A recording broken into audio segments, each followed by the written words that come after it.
Monsieur le Président, souffrez notre ambassade, venue en toute hâte, car c'est la débandade. À nouveau, les marchés cèdent à la panique, ventes à découvert, pertes catastrophiques en ont réarmé la mécanique infernale.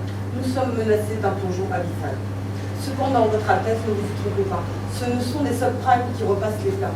Cette crise, tout autre, n'est en rien comparable à l'incident mineur et presque négligeable qui nous vit un instant dans la difficulté et qu'avec bonheur nous avons surmonté.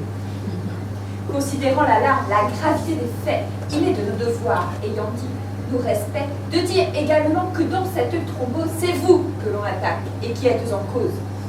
Il nous faut vous passer ce message un peu rude que des investisseurs, la nouvelle inquiétude qui vous prend pour objet n'est pas injustifiée.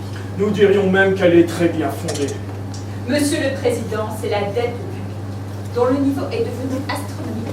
Elle est, il faut le dire, source de tous les maux. Vos déficits s'amassent, ils sont pyramidaux et mettent en péril la solvabilité de titres nationaux autrefois réputés.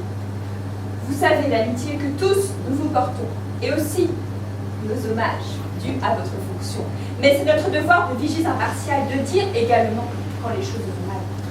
L'avis est partagé, l'opinion unanime que vos finances sont tout au bord de la vie.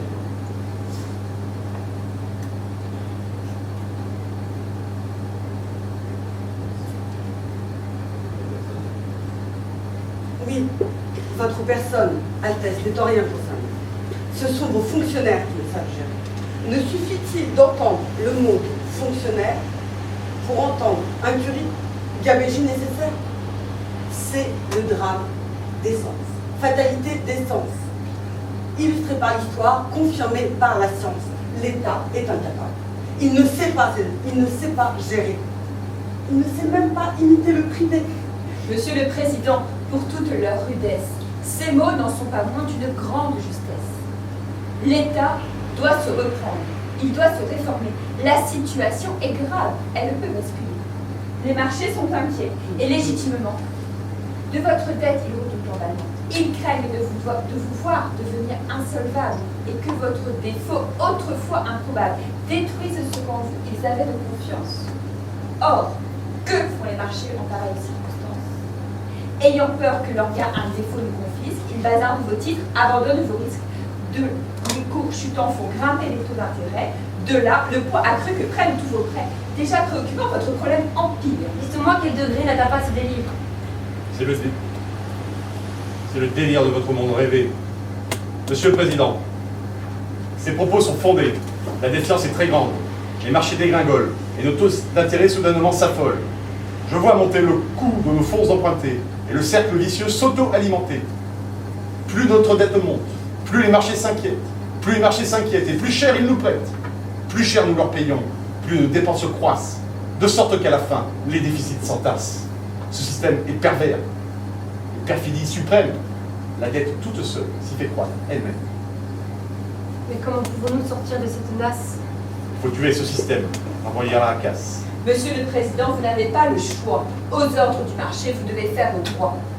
Ce ne sont pas des ordres, c'est la simple sagesse. La raison éternelle qui vous fait la promesse des comptes bien tenus, de la prospérité. C'est un impératif, il faut s'y conformer. Et sans aucun regret, car c'est la vertu. De tout votre crédit, la rigueur est l'emblème. Pourquoi donc redouter ces aspects douloureux? Il n'est pas de douleur quand on se sait vertueux. Monsieur le Président, ces messieurs parlent d'or. C'est le mot qui convient. D'ailleurs, il nous honore.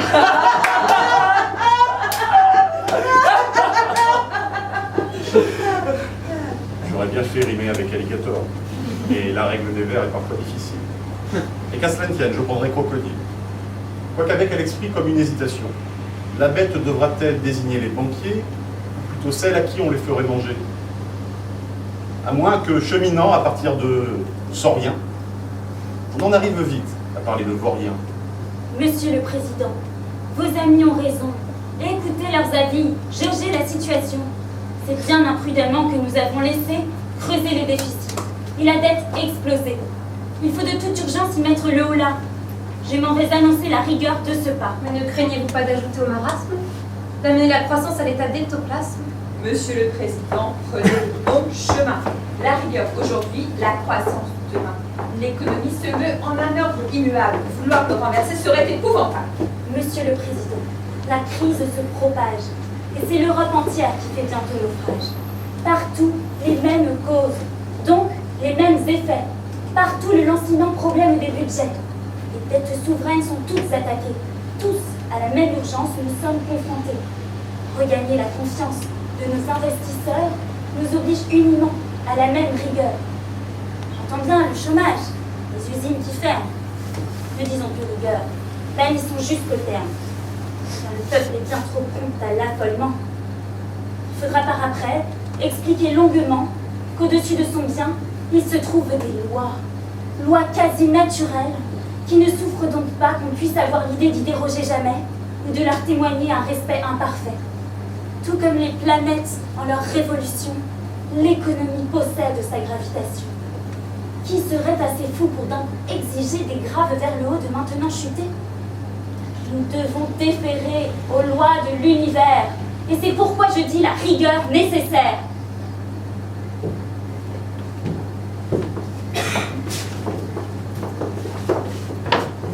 Acte 4, scène 3. 6 mois plus tard. L'Élysée, le bureau du président. Le président. Le Premier ministre. Le nouveau deuxième conseiller.